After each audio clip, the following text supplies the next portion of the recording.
Very good afternoon to all of you. Welcome to Adda 247। ठीक है, ये अभी ऑफ़र चल रहा है, दैट इज़ फ्लैट 62%। अगर आप ये पर्टिकुलर प्रोमो कोड यूज़ करते हैं तो आपको ये पर्टिकुलर ऑफ़र आप अवेल कर सकते हैं। ठीक है, अभी हम पढ़ रहे हैं जो हमने अभी तक 2 दिन में पढ़ा, दैट इज़ एसी सर्किट। और एसी सर्किट में हम आगे देखेंगे, हमने देखा था दैट इज़ रेजिस्टेंस के अक्रॉस अगर एसी सोर्स लगाते हैं तो किस हिसाब से बिहेव करता है, कैपेसिटर के अक्रॉस लगाते हैं किस हिसाब से, इंडक्टर के अक्रॉस लगाते हैं तो किस हिसाब से वो वहाँ पे शो करता है, कैसे वो काम करता है। अब हम देखेंगे that is series RC circuit, देखते हैं हम नए तरीके से।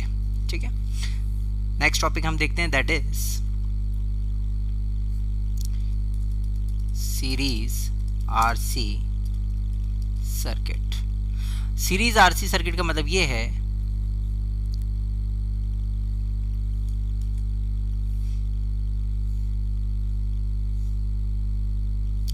एक रेजिस्टेंस और एक कैपेसिटेंस दोनों क्या हो जाएगा सीरीज में। एसी सर्किट का वन ऑफ द बेसिक है, और जिसमें कि मैं आपको बताऊं कि पैरेलल और सीरीज में अगर आप देखेंगे तो जो सीरीज होता है वो ज़्यादा कॉमनली पूछा जाता है इन कंपैरिजन टू पैरेलल, जिसमें आपका पैरेलल आरएलसी हो, आरएल हो, आरसी हो, तो ये आपसे ज़्यादातर पूछा जाता है।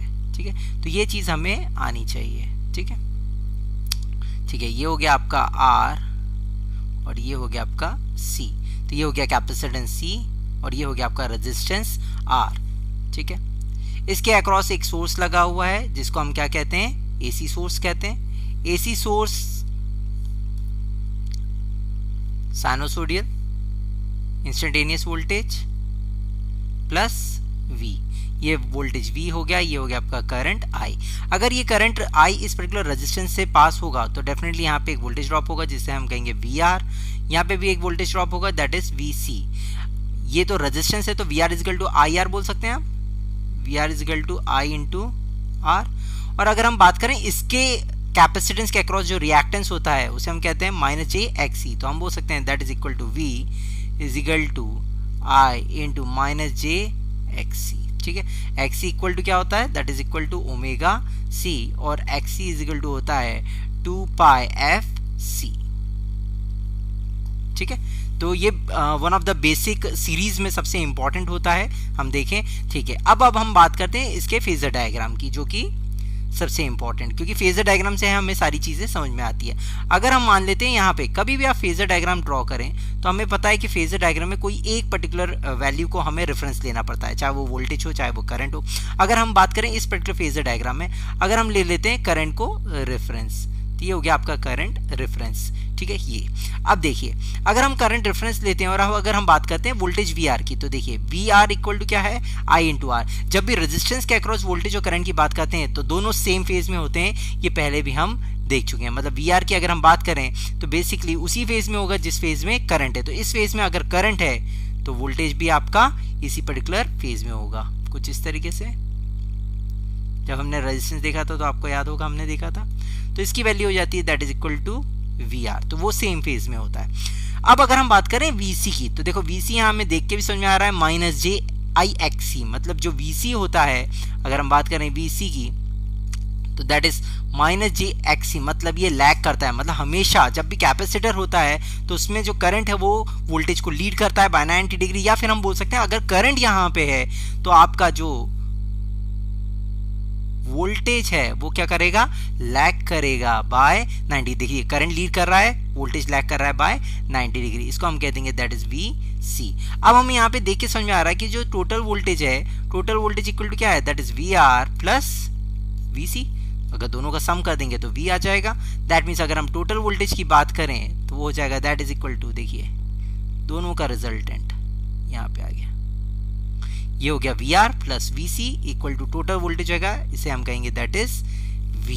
तो इस तरीके से ये जो करंट है, ये जो वोल्टेज है वो करंट को क्या करेगा, लैग करेगा। अब होता यही है जब हम बात करते हैं कैपेसिटर की, तो हम बोलते हैं भाई प्योर जब कैपेसिटेंस लोड होता है तो करंट जो है वो वोल्टेज को लीड करता है बाय 90 डिग्री। मगर देखिए यहाँ पे एक रेजिस्टेंस आ जाने के कारण क्या हो रहा है, इस रेजिस्टेंस होना भी यहाँ पे चाहिए था, देखिए VC यहाँ होना चाहिए था, अगर सिर्फ कैपेसिटेंस होता तो यहाँ होता, बट ये VR कंपोनेंट आने के कारण ये जो V है थोड़ा सा इधर चला गया, that is due to resistance, थोड़ा सा ये पास में आ गया है, तो हम बोल सकते हैं ये हो गया आपका V। नाउ अगर हम बात करें V इक्वल टू क्या हो जाएगा, that is V equal to VR angle 0 plus VC angle minus 90 degree, एक प्रकार से यही होगा। और we can say that I into Z equal to I into R minus angle minus 90 degree का मतलब होता है minus j I into XC। और we can say that Z equal to R minus j XC। इसका मतलब ये है कभी भी सीरीज रेजिस्टेंस और कैपेसिटेंस होगा, अगर आप इसके इम्पिडेंस की बात करेंगे तो अगर आप कॉम्प्लेक्स फॉर्म में देखें तो इसका इम्पिडेंस हो जाएगा R minus j XC, that is R। हमेशा याद रखिए, सिर्फ रेजिस्टेंस है तो R, सिर्फ इंडक्टेंस है तो j ओमेगा L, अगर सिर्फ कैपेसिटेंस है तो माइनस j ओमेगा C, सिर्फ रेजिस्टेंस और इंडक्टेंस मतलब रेजिस्टेंस और इंडक्टेंस सीरीज में है तो आएगा R प्लस जे XL।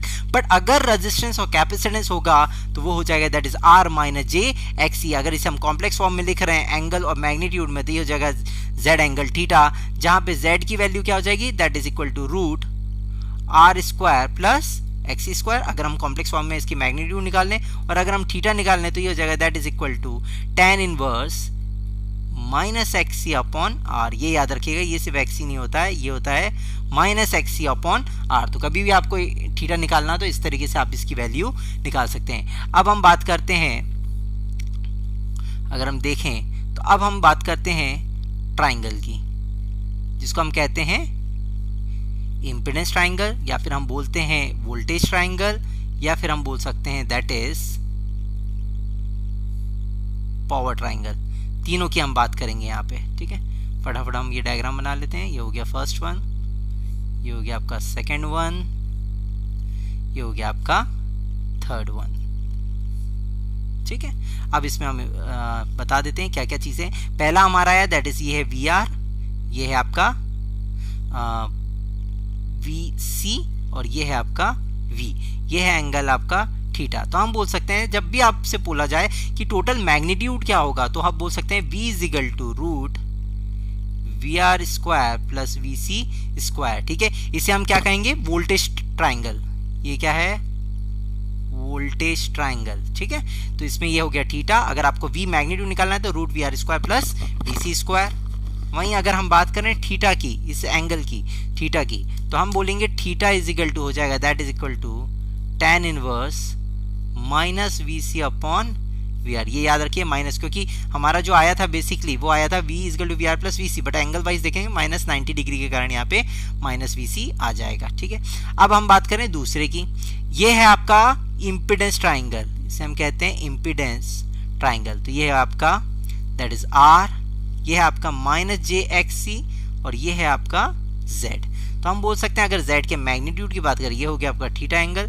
Z की अगर मैग्नीट्यूड की बात करें तो ये हो जाएगा root R square plus XC square. But अगर हम बात करें थीटा की तो ये हो जाएगा that is equal to tan inverse minus XC upon R, जो हम पिछले पेज में भी देख चुके हैं। अब अगर हम बात करें दैट इज ये होगा पावर ट्राइंगल, इसे हम क्या कहते हैं, पावर ट्राइंगल, जिसमें हो जाएगा ये थीटा P। जो भी रेजिस्टेंस कंज्यूम करता है उसको हम हमेशा किससे शो करते हैं, that is P, that is a real power. आगे चल के हम पावर्स के बारे में पढ़ेंगे तो हमें समझ में आएगा कि रियल पावर क्या होता है, रिएक्टिव पावर क्या होता है। तो हमेशा जो रेजिस्टेंस होता है वो कौन सा पावर कंज्यूम करता है, that is real power P। कभी इंडक्टर और कैपेसिटर रियल पावर कंज्यूम नहीं करेंगे, इस रेजिस्टर को जो पावर कंज्यूम करता है वो होता है आपका P। अब अगर हम बात करें इंडक्टर और कैपेसिटर की तो रिएक्टिव पावर हमेशा ये डिलीवर या कंज्यूम करते हैं, वो डिपेंड्स कि हम क्या लेंगे, वो आगे चल के हम समझेंगे, है ना। बेसिकली कैपेसिटर डिलीवर करता है रिएक्टिव पावर, इंडक्टर कंज्यूम करता है। तो उसको रिप्रेजेंट, जैसे हम यहाँ देख रहे हैं, देखो voltage of capacitor, reactance of capacitor, तो यहाँ पे भी क्या आ जाएगा, that is minus J QC reactive power, ठीक है, जो ये क्या करता है, डिलीवर करता है। और ये हो जाएगा आपका that is complex power S। तो अगर हम S का वैल्यू देखें, अगर मैग्नीट्यूड देखें तो रूट हो जाएगा that is equal to P square plus QC square. और अगर हम बात करें थीटा की तो ये हो जाएगा equal to tan inverse QC minus के साथ अपॉन P। तो ये फॉर्मूला होता है, मतलब कभी भी आपको सीरीज RC सर्किट आएगा तो इस तरीके से आप थीटा की वैल्यू और V या Z या S की वैल्यू निकाल सकते हैं डिपेंडिंग अपॉन द क्वेश्चन, कि क्वेश्चन के अंदर आपको वोल्टेज दिया है, इंपीडेंस दिया है या पावर्स दी हुई हैं। तो वो डिपेंड जो भी है वो करता है कि क्या आपको वैल्यूज दी हुई हैं। अब अगर हम बात करें वैसे आगे चल के हम पावर फैक्टर के बारे में भी देखेंगे। तो जो कॉस थीटा होता है वो यहाँ से भी हम देख के निकाल सकते हैं, that is cos theta equal to हो जाएगा आर अपॉन जेड, और we can say that V R upon V, और we can say that that is P upon S. देखो यहाँ पे क्या हो जाएगा, दैट इज इक्वल टू ये हो जाएगा आपका परपेंडिकुलर अपॉन हाइपोटेनियस, ठीक है, सॉरी बेस अपॉन हाइपोटेनियस, इस तरीके से वैल्यूज निकल जाएंगी। ठीक है, चलिए आगे बढ़ते हैं हम, अब कुछ क्वेश्चन देखते हैं। ठीक है, क्वेश्चन देखते हैं। ठीक है, फाइंड द सर्किट एलिमेंट। आपको बताना है कि एलिमेंट कौन सा है और उसकी वैल्यू का क्या है। ठीक है, कब, जब Vt की वैल्यू है दैट इज इक्वल टू 27। बहुत अच्छा क्वेश्चन है, सिंपल सा क्वेश्चन है, बट आपको समझ के करना है। ठीक है, अगर आपको कॉन्सेप्ट क्लियर है तो क्वेश्चन करने में कोई दिक्कत नहीं होगी। ठीक है, It इज इक्वल टू दिया that is 9 sin omega t minus 60 degree, where omega equal to 1 radian per second. तो आपको बताना है कि सर्किट एलिमेंट कौन सा है, और एलिमेंट अगर आपको पता चल जाता है तो उसकी वैल्यू बताना है कि उसकी वैल्यू क्या है।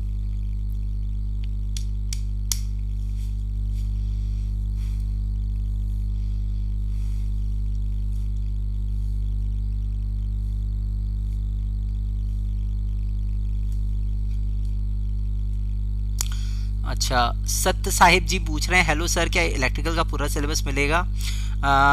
काफ़ी कुछ सत्य जी, काफ़ी कुछ इसमें आपको मिल जाएगा। बहुत सारी चीज़ें हैं जो हम YouTube पे फ्री में सर्कुलेट करेंगे, तो इसमें काफ़ी कुछ मिल जाएगा। मैं पूरा तो नहीं कह सकता हूँ, पूरा तो मेरे को अड्डा 247 वाले देने नहीं देंगे, बट ये है कि जितना हो सकता है आपको काफ़ी कुछ चीज़ें इसमें मिल जाएंगी।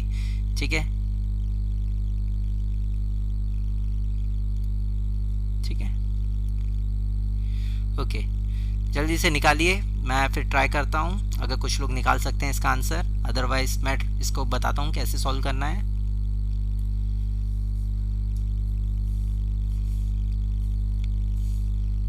ठीक है, देखिए मैं बताता हूँ कैसे सॉल्व करना है इसे।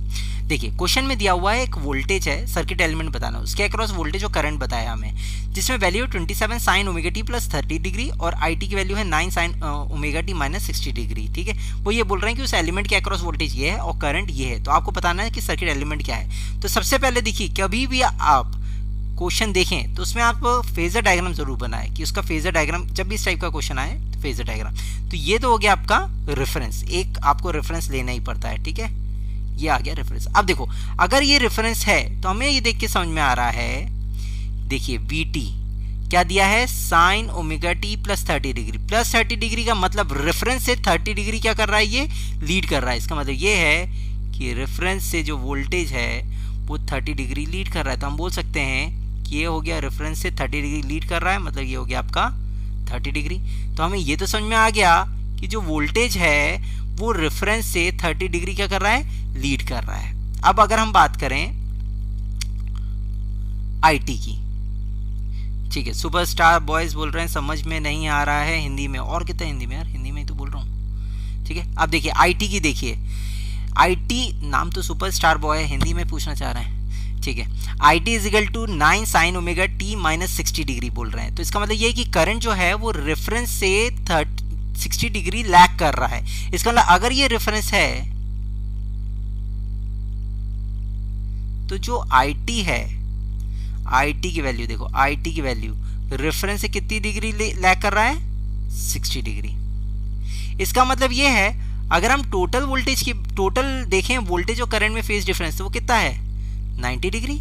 इसका मतलब ये है कि ऐसा कौन सा एलिमेंट है कि जिसमें कि आपका जो वोल्टेज है वो 90 डिग्री लीड करता है। देखिए टोटल 90 डिग्री हो गया, मतलब ये वोल्टेज हो गया आपका और ये करंट हो गया, और ये कितना डिग्री लैग कर रहा है, 90 डिग्री। तो किसमें होता है कि जो करंट है वो लैग करता है वोल्टेज को बाय 90 डिग्री। तो वो हम पहले पढ़ चुके हैं, वो होता है आपका इंडक्टेंस। तो इसका मतलब ये है कि जो आंसर है वो कौन सा एलिमेंट है, ये इंडक्टेंस। ठीक है, और इंडक्टेंस की हमें वैल्यू बताना है। तो इंडक्टेंस की वैल्यू के बताने से पहले मुझे ये देखना होगा कि इसका रिएक्टेंस क्या होगा, क्योंकि एक्सएल इक्वल टू होता है V अपॉन आई, बट ये दोनों क्या होते हैं, आरएमएस वैल्यू। ठीक है, तो ये क्या वैल्यू है, पीक वैल्यू, मतलब हम बोल सकते हैं Vm upon √2 upon IM upon √2 that is equal to 27 upon √2 upon 9 upon √2। तो ये दोनों कैंसिल आउट हो जाएंगे, ये हो जाएगा 3, ठीक है। और एक्सएल होता क्या है, that is omega L equal to 3, तो एल इक्वल टू हो जाएगा 3 हेनरी। तो 3 henry is the answer. Okay Rekha Kumari ji, ये उर्दू नहीं है, ये इंग्लिश है, ठीक है। आप भी कभी पेन टैब यूज़ करके देखिए तो आपको भी समझ में आएगा कि थोड़ा सा टिपिकल होता है पेन टैब से लिखना, ठीक है, इतना इजी नहीं होता है, ठीक है। तो वो फुल आप कोशिश करें समझने की, ठीक है, ठीक है। तो एल की वैल्यू आ रही है दैट इज 3 हेनरी, ठीक है। तो यहाँ इस तरीके से हम इंडक्टेंस की वैल्यू निकाल सकते हैं। ह्यूमर अच्छा है, ठीक है। नेक्स्ट क्वेश्चन देखते हैं। कोशिश करूंगा कि इंग्लिश में लिख सकूं, ठीक है। नेक्स्ट क्वेश्चन है Vt is equal to 9 sin omega t plus 45 degree and It is equal to 8 sin 2 omega t plus 60 degree, ठीक है।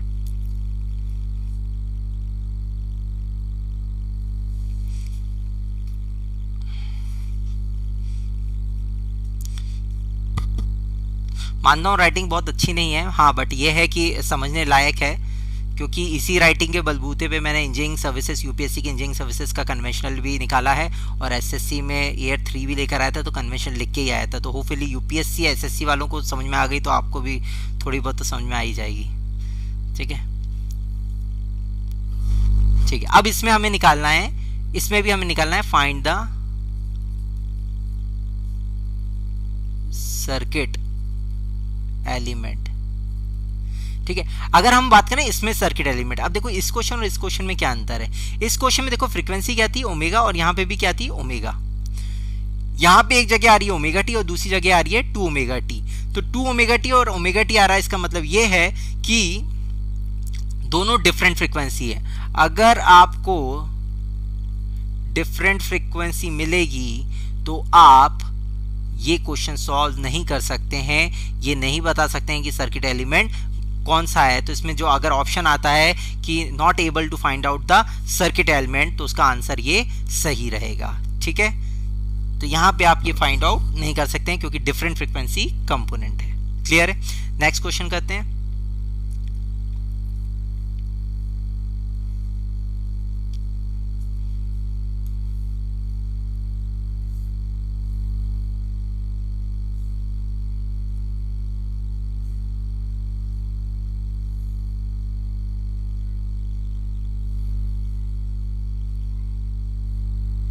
यहाँ आ जाएगा रेजिस्टेंस, यहाँ जाएगा capacitance, ammeter, voltmeter.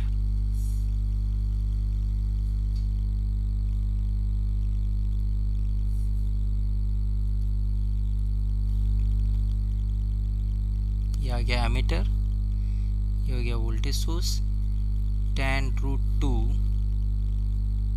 sin t plus minus 5 volt, resistance 1 ओम, capacitance 1 farad. हमें निकालना है reading of ammeter.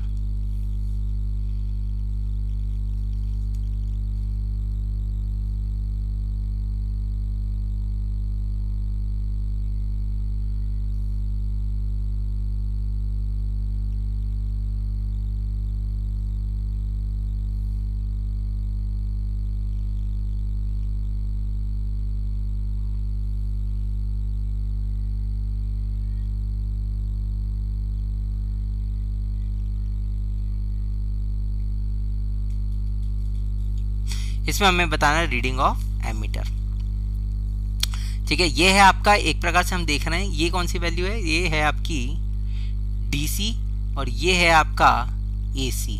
तो ये AC सोर्स हो गया, ये DC सोर्स हो गया। हमें बताना है रीडिंग ऑफ एमीटर, यहाँ पे एक एमीटर लगा हुआ है। तो बेसिकली हमें ये देखना पड़ेगा कि ये DC और AC है, तो यहाँ पे हमें ये देखना है कि दो डिफरेंट सोर्सेस हैं, डिफरेंट फ्रीक्वेंसी के सोर्सेस हैं। तो अगर हम यहाँ पे सुपरपोजिशन थ्योरम अप्लाई कर दें, सुपरपोजिशन थ्योरम, तो सुपरपोजिशन थ्योरम के हिसाब से हम क्या कहता है, कोई भी लीनियर बायलैटरल नेटवर्क में अगर किसी पर्टिकुलर सर्किट में दो या दो से अधिक आपके अगर सोर्सेस प्रेजेंट होते हैं, तो अगर हम इसमें किसी एक पर्टिकुलर एलिमेंट के अक्रॉस वोल्टेज या करंट निकाल सकते हैं by the algebraic sum of the responses due to individual sources, मतलब एक एक सोर्सेज से जो रिस्पॉन्स वहाँ पे आ रहा होगा वो निकाल के अगर हम उनका एल्जेब्रिक सम कर दें, तो हम वहाँ पे उस एलिमेंट के अक्रॉस पूरी चीज़ें निकाल सकते हैं। जैसे हम यहाँ देख रहे हैं कि हमें करंट निकालना है इसमें, ठीक है। तो हम मान लेते हैं पहले सुपरपोजिशन थ्योरम के हिसाब से पहले हम मान लेते हैं 5 वोल्ट सोर्स को कंसिडर कर लेते हैं। अगर 5 वोल्ट सोर्स को आप कंसिडर करेंगे तो आपको जो दूसरा वाला सोर्स है उसे उसके इंटरनल इम्पीडेंस से रिप्लेस करना पड़ेगा। तो कर देते हैं हम, कोई दिक्कत नहीं है।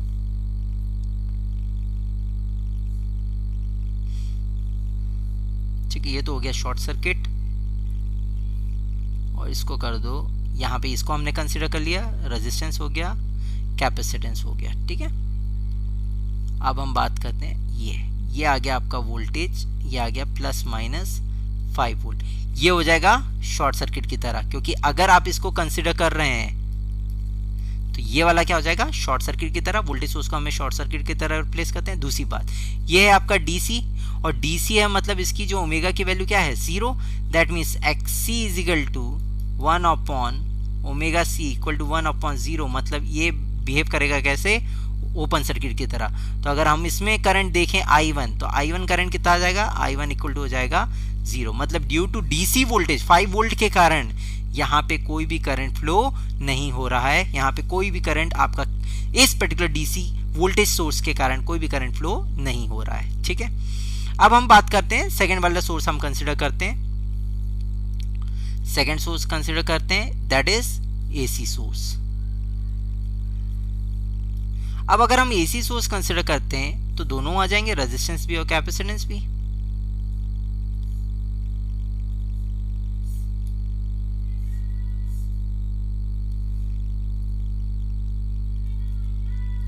कितनी वैल्यू है 10√2 sin t, ये हो गया आपका शॉर्ट सर्किट की तरह, ठीक है। ये हो जाएगा आपका रेजिस्टेंस, ये हो जाएगा आपका कैपेसिटेंस,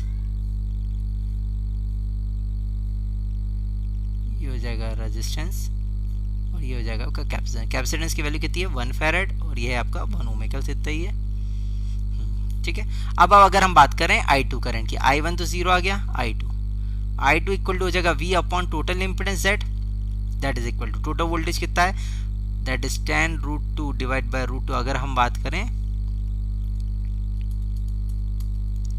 ये तो Vm है, Vm इक्वल टू 10√2, अगर VRMS की बात करें तो कितना हो जाएगा 10√2 upon √2, that is equal to 10, तो ये हो जाएगा दैट इज 10 अपॉन Z मतलब हो जाएगा root R² plus omega C का होल स्क्वायर। देखो ये कितना दिया है, ये होना चाहिए था साइन ओमेगा t, बट यहाँ ओमेगा की वैल्यू की समझ में आ रही है कितनी है 1, तो ये वैल्यू को हम यहाँ पे पुट कर सकते हैं, तो ये जाएगा 10 upon root 1² plus 1² equal to 10 divide by √2। तो हमें समझ में आ गया कि जो I2 की वैल्यू है वो कितनी आ गई 10 डिवाइड बाय √2, और I1 की वैल्यू क्या है 0, तो हम बोल सकते हैं I की वैल्यू हो जाएगी that is 10 divide by √2 ampere.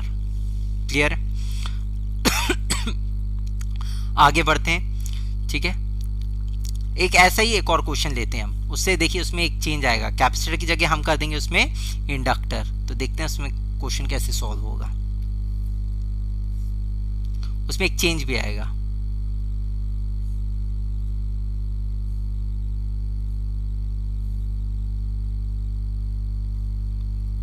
ये है आपका रेजिस्टेंस, ये है आपका इंडक्टेंस, यहाँ आ जाएगा आपका वोल्टेज सोर्स, यहाँ पे आ जाएगा आपका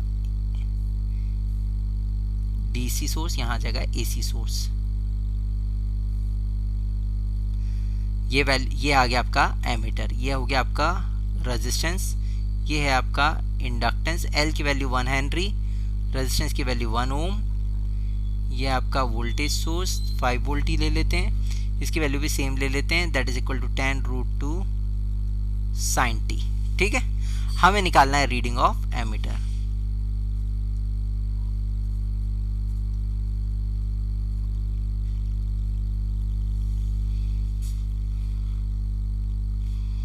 ठीक है,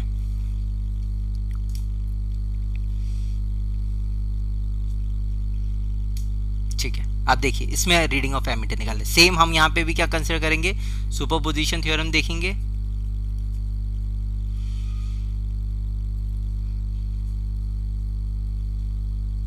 ठीक है, अगर हम बात करें सुपरपोजिशन थ्योरम की, तो सुपरपोजिशन थ्योरम में सबसे पहले हम कोई भी एक सोर्स को कंसीडर करना है। अगर हम करते हैं 5 वोल्ट सोर्स को कंसीडर, तो अगर 5 वोल्ट सोर्स को कंसीडर करते हैं तो हम क्या करेंगे, दूसरा पर्टिकुलर सोर्स को रिप्लेस कर देंगे उसके इंटरनल इम्पिडेंस से, और वोल्टेज सोर्स का इंटरनल इम्पिडेंस क्या होगा, आइडियली दैट इज 0। ठीक है,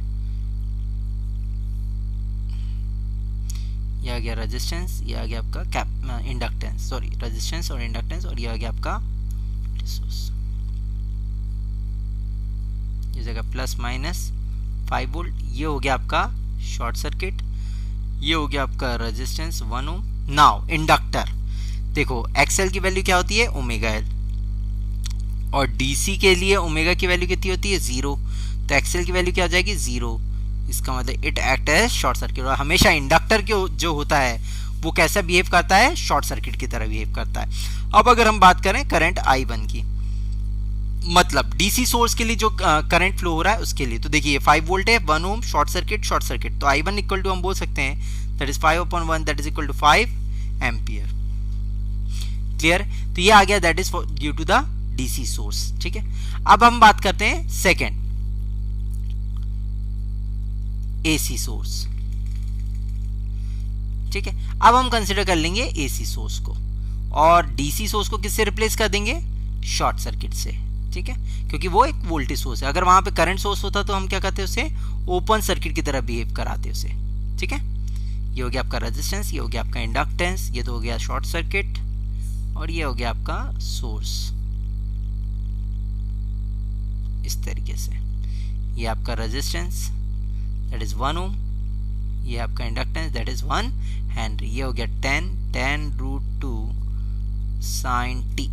अब हमें निकालना है दैट इज I2 करंट, मतलब I2 करंट मतलब ड्यू टू एसी सोर्स। अगर हम देखें तो I2 इक्वल टू हो जाएगा that is V upon total impedance, और V की वैल्यू क्या है, ये तो कितना है, Vm इक्वल टू 10√2, VRMS क्या हो जाएगा, that is 10√2 divide by √2 that is equal to 10 upon root. Similarly XL equal to क्या आता है, ओमेगा एल। यहाँ से हमें समझ में आ रहा है ओमेगा की वैल्यू 1 है, तो ये अगर हम वैल्यू यहाँ पे 1 रखते हैं तो 1 into 1 that is equal to 1, that is 1 square plus 1 square equal to हो जाएगा दैट इज 10 डिवाइड बाय √2। तो I2 की वैल्यू हमारी आ गई है, दैट इज I1 हमने निकाल लिया, that is equal to 5 ampere, इतना ही आया ना। ठीक है, और I2 हमने निकाल लिया, that is I2 is equal to आ गया हमारा दैट इज 10 डिवाइड बाय √2, तो 2 आ गया, दैट इज I1 और I2। अब बात करते हैं हम टोटल करंट की, तो अब अगर हम बोले भाई टोटल करंट सुपरपोजिशन के हिसाब से दोनों का अलजेब्रिक सम, तो हम बोल देंगे I1 प्लस I2, तो ये रॉन्ग है, ये गलत है। आप याद रखिए, डायरेक्ट ऐड नहीं करेंगे एसी सर्किट में।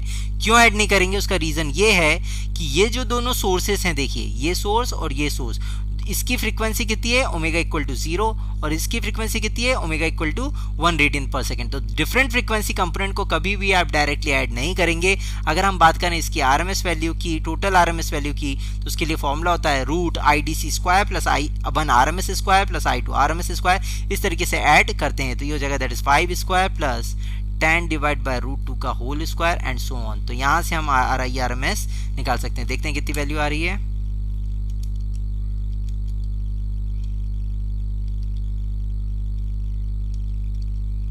Plus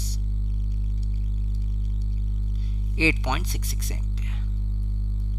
that is the right answer. ठीक है, तो कभी भी डिफरेंट फ्रीक्वेंसी कंपोनेंट को डायरेक्टली आप ऐड नहीं कर सकते हैं। ठीक है, उसे आपको फॉर्मूले में पुट करना पड़ेगा और उस तरीके से आपको निकालना पड़ेगा। आप कभी भी ऐसे नहीं करेगा। हो सकता है कभी क्वेश्चन ऐसा जाए, एक tan root two sine t है, दूसरा tan root two sign 2t है, तो वो भी डिफरेंट फ्रीक्वेंसी कंपोनेंट है। सुपरपोजिशन लगाएं, दोनों से इंडिविजुअल करंट निकालें और आखिरी में दोनों का क्या करेंगे, रूट उसका आरएमएस वैल्यू स्क्वायर प्लस दूसरे का आरएमएस स्क्वायर वैल्यू। इस तरीके से आप ये वैल्यू को फाइंड आउट कर सकते हैं। कभी भी आप इसको डायरेक्टली ऐड नहीं करेंगे। ठीक है, इस तरीके से क्वेश्चन आते हैं। नेक्स्ट टॉपिक हम लेते हैं, that is series RLC circuit.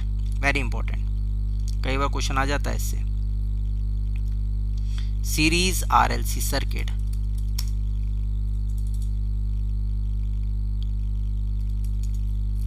RLC circuit. ठीक है,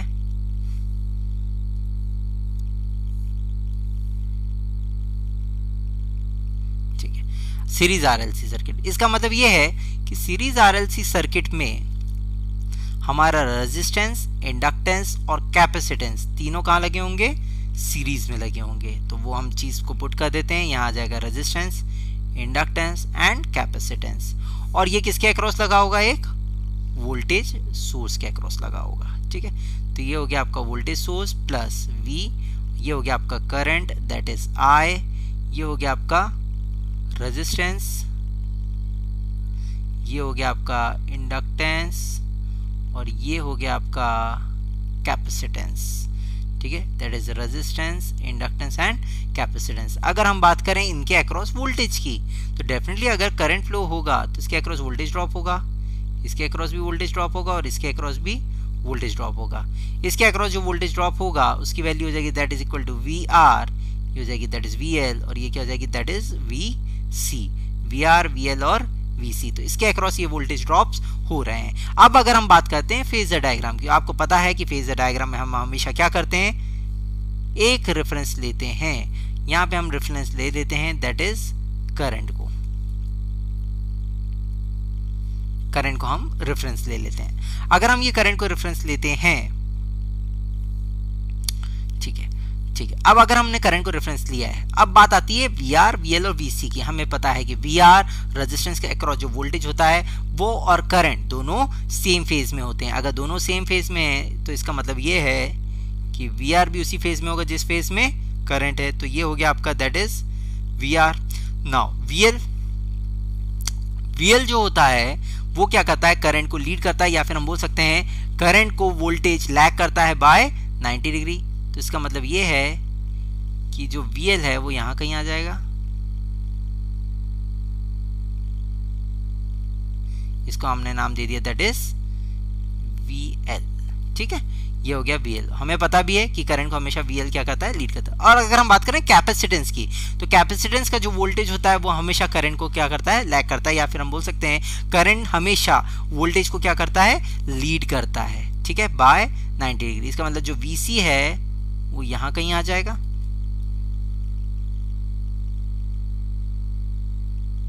ये इस तरीके से, ये है आपका VC। तो हमें ये समझ में आ गया कि जब हम बात करेंगे रिजल्टेंट की, तो हमें पता है V is equal to VR plus VL plus VC, तीनों का सम होगा। अब देखिए ये जो VL और VC है दोनों एक ही पर्टिकुलर उसमें दिख रहे हैं, बट दोनों अपोजिट इन फेजेस हैं। तो अगर हम बात करें VC की, तो हमें यहाँ पे देखिए समझ, अब क्या होता है कि क्वेश्चन में जनरली मैं आपको बताऊं VL और VC के बीच में कंपैरिजन होता है। अगर VL की वैल्यू VC से ज़्यादा है तो जो सर्किट होता है वो इंडक्टिव होता है, अगर VC की वैल्यू VL से ज़्यादा है वो होता है कैपेसिटिव। बट प्रैक्टिकली हमेशा इंडक्टर की वैल्यू कैपेसिटर से ज़्यादा होती है, क्योंकि आप देखिए आपके आसपास जितने भी लोड लगे हैं सब इंडक्टिव लोड लगे हुए हैं। यहाँ पे जितने लोड हैं आप देखिए, लाइट लोड देख लीजिए इंडक्टिव है, ठीक है, ट्रांसफार्मर आपका मोटर देख लीजिए वो भी इंडक्टिव है। तो जितने लोड होते हैं वो सारे इंडक्टिव होते हैं, क्योंकि बेसिकली फ्लक्स प्रोड्यूस करता है। जैसे आप आपका सिंगल फेस इंडक्शन मोटर जो आपका पंखा है उसी को आप देख लीजिए, तो पंखा भी क्या है, एक प्रकार से उसके अंदर फ्लक्स प्रोड्यूस करने के लिए आपने क्या कॉइल्स लगा के रखी है, मैग्नेटिक कॉइल्स। तो फ्लक्स प्रोड्यूस करने के लिए कॉइल्स लगा के रखी है, वो कॉइल रिप्रेजेंट किसको करती हैं, वो करती हैं इंडक्टेंस को। तो इंडक्टिव लोड ज्यादा होने के कारण हमें प्रैक्टिकली बात करते हैं तो VL और VC या तो बराबर हो सकते थे, VC की वैल्यू ज्यादा भी हो सकती थी, बट प्रैक्टिकली हमें पता है कि VL की वैल्यू VC से ज्यादा होगी। और अगर इसकी वैल्यू ज्यादा होगी तो हम बोल सकते हैं कि ये इसमें से इतना माइनस हो जाएगा जितना यहाँ पे आया है, ये इस तरीके से ये हो जाएगा that is VC। If VL is greater than VC। अब जो रिजल्टेंट आएगा वो कुछ इस तरीके से आएगा, देखिए यहां से लेकर यहां तक ये वैल्यू जो है वो आएगी that is equal to V, और ये जो वैल्यू है यहां से लेकर यहां तक की, ये यहां से यहां तक ये वैल्यू है that is equal to VL minus VC। ठीक है, तो अब हम बोल सकते हैं अगर हम इसमें इक्वेशन लिखते हैं तो इसकी जो इक्वेशन है वो कुछ इस तरीके से आएगी, देखिए that is equal to V is equal to VR angle 0 plus VL angle plus 90 degree plus VC angle minus 90 degree, और we can say that I into Z equal to I into R angle 0, I into XL angle plus 90 degree plus I into XC angle minus 90 degree, और we can say that Z is equal to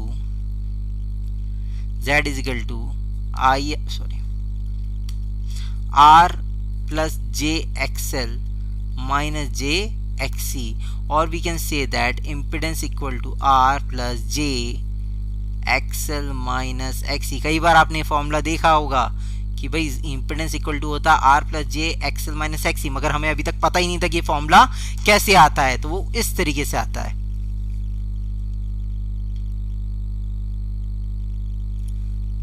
Pramod Kumar बोल रहे हैं इसके बाद कौन सा chapter होगा, इसके बाद हम रेजोनेंस पढ़ेंगे। आज क्लास में बच्चे नहीं आए, कोई बात नहीं, बच्चे आप तो आए हो, आप देख रहे हो, मतलब कुछ ना कुछ तो चल ही रहा है। असल में क्या होता है कि बच्चे कभी आते हैं कभी नहीं आते, आप बच्चों को देख के थोड़ी ना पढ़ाई करोगे, आप अपने आप को देख के पढ़ाई करोगे। ठीक है, तो बच्चे कोई बात नहीं आए, कोई बात नहीं, काफ़ी कुछ बच्चे तो हैं, और मेरे लिए तो एक बच्चा भी रहेगा तो वो काफ़ी है मेरे लिए। तो आपको इस चीज़ के लिए मोटिवेट, आप ये देखोगे कि जब तक वॉचिंग 100-200 नहीं होगी तब तक मैं नहीं पढ़ूंगा, तो फिर तो हो गया है ना। तो आप तो आए हो, पढ़ो इसे। ठीक है, वेरी इंपॉर्टेंट। नेक्स्ट तो रेजोनेंस है ही, जो हम कल नेक्स्ट चैप्टर में पढ़ेंगे। ठीक है, तो अभी हमें यहाँ पे देख के समझ में आ रहा है जो इम्पिडेंस है वो क्या आ गया, that is R plus JXL minus XC। बच्चों को ऐसी आदत होती है कुछ ऐसे टॉपिक्स पढ़ने की जो आपको इजी लगे या हाँ बहुत मज़ा है, मगर देखिए क्या है कि अगर आप पूरी इलेक्ट्रिकल इंजीनियर की बात करेंगे तो ऐसे टॉपिक सिर्फ 5-10 ही हैं। ठीक है, जिससे आपको देख के मज़ा आएगा, ईजी है। देखिए जब तक आप टफ चीज़ें नहीं पढ़ेंगे तो एग्जाम नहीं निकलेगा। अगर आप एग्जाम निकालने के लिए पढ़ना चाहते हैं तो आपको पेशेंस रखना पड़ेगा, हर चीज़ समझनी पड़ेगी, हर चीज़ पढ़नी पड़ेगी। अगर आप पेशेंस नहीं है तो पेपर नहीं निकलेगा। तो ये चीज़ आपको अपने दिमाग में रखनी पड़ेगी। ठीक है, तो इम्पिडेंस यहाँ हमें समझ आ गया, that is R plus JXL minus XC। अब अगर हम बात करें ट्राइंगल की, अलग अलग ट्राइंगल, जैसा कि हमने पहले भी देखा था,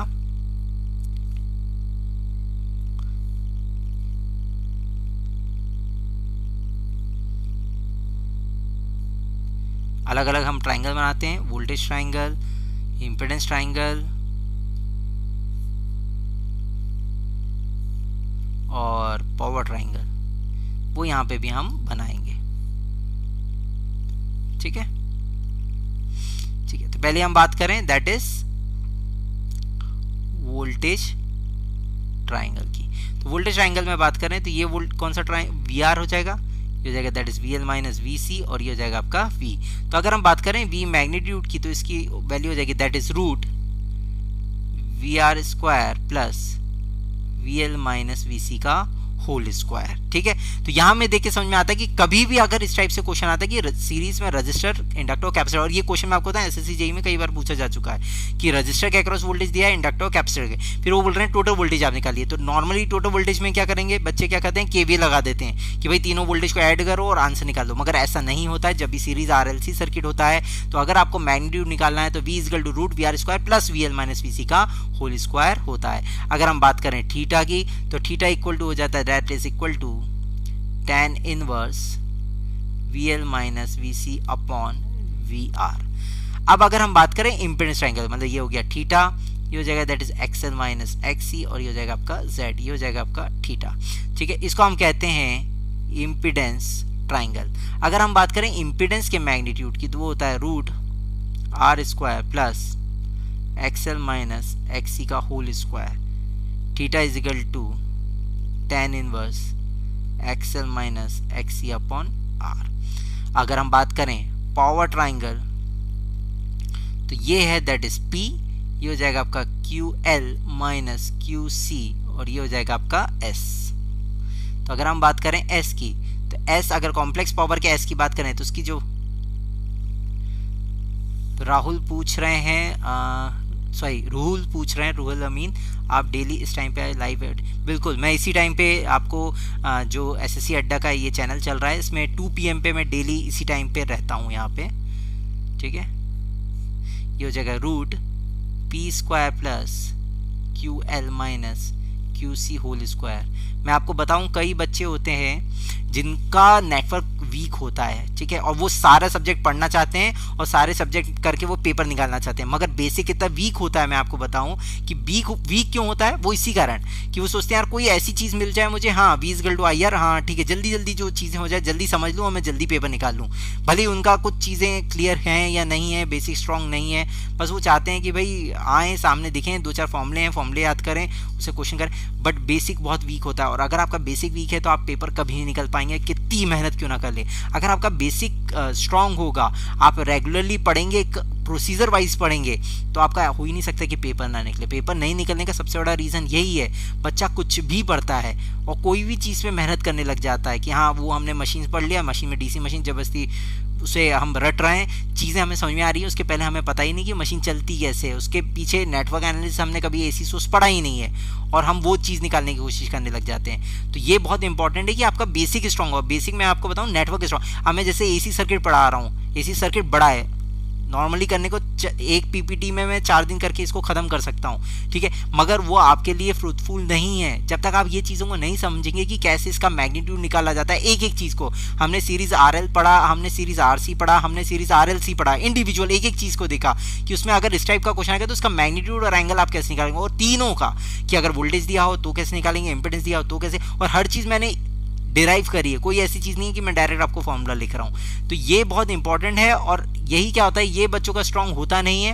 और फिर बोलते हैं कि यार हमारा पेपर नहीं निकल रहा है, ठीक है। तो पेपर निकालने के लिए सबसे पहले आपका बेसिक स्ट्रांग होना बहुत ज़रूरी है, ठीक है, बहुत इंपॉर्टेंट है। और यही चीज़ है जो बच्चे फॉलो नहीं करते हैं। बच्चों को बहुत शॉर्टकट की आदत हो गई है, बहुत बिल्कुल पेशेंस नहीं है। पेशेंस के लिए आपको थोड़ा बैठना पड़ेगा, टाइम देना पड़ेगा, लिखना पड़ेगा। अब जैसे मैं ये लेक्चर देता हूँ तो अक्सर मैं बच्चों को बोलता हूँ जब भी आप ये ऑनलाइन स्टडीज़ करें तो आपके हाथ में एक कॉपी और पेन होना चाहिए। जो भी चीज़ पे लिखवाते जा रहा हूँ आप बोलो सर वेट हमें ये लिखना है। सब सोचते हैं कि बाद में हम पीडीएफ डाउनलोड कर लेंगे, पीडीएफ से लेंगे। कोई नहीं पढ़ता पीडीएफ से।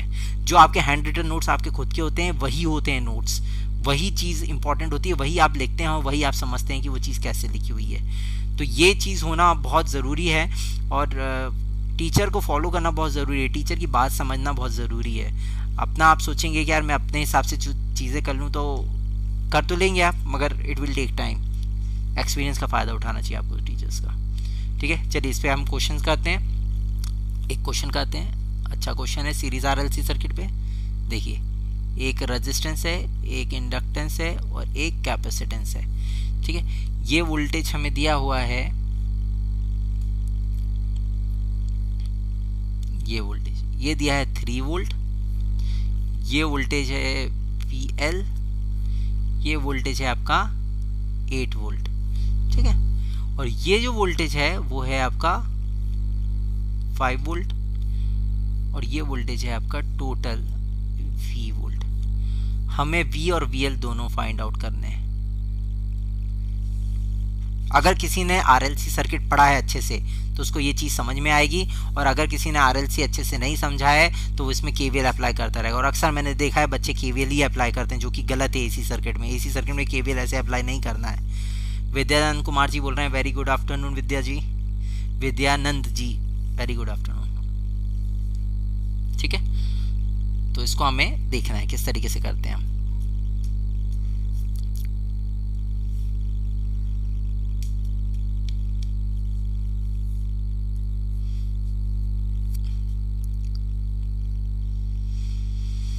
ठीक है, देखिए सॉल्व करके बताता हूं मैं। देखिए यहाँ पे 5 वोल्ट है, एक प्रकार से ये रेजिस्टेंस है, ये इंडक्टेंस और ये कैपेसिटेंस है।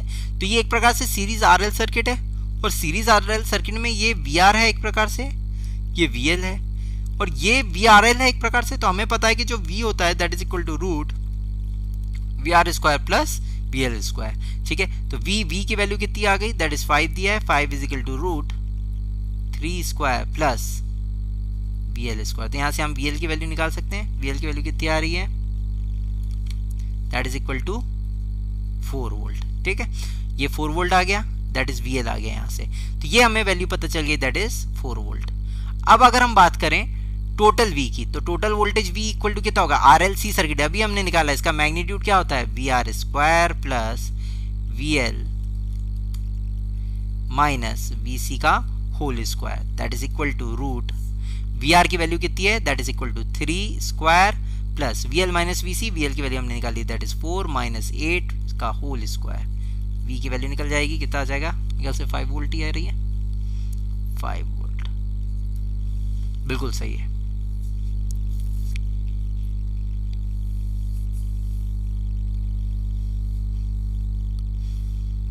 ठीक है, नॉर्मली क्या होता है, बच्चा यूँ सोचता है कि हाँ ये 3 वोल्ट है, ये VL है 8 प्लस 3 11 5 में से यहाँ आ गया 2 प्लस 3 प्लस 8 इस तरीके, क्योंकि नॉर्मली बच्चों को ये पता है कि KVL ही लगा देते हैं बच्चे, तो वो चीज़ हमें नहीं निकालनी है, हमें कभी भी इसमें KVL लगाना नहीं है।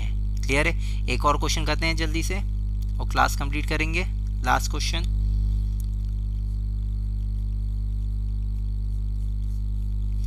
रेजिस्टेंस ये है आपका 5 वोल्ट, ये है आपका 20 वोल्ट और ये है आपका 13 वोल्ट, आपको बताना है VC मतलब इसके अक्रॉस वोल्टेज।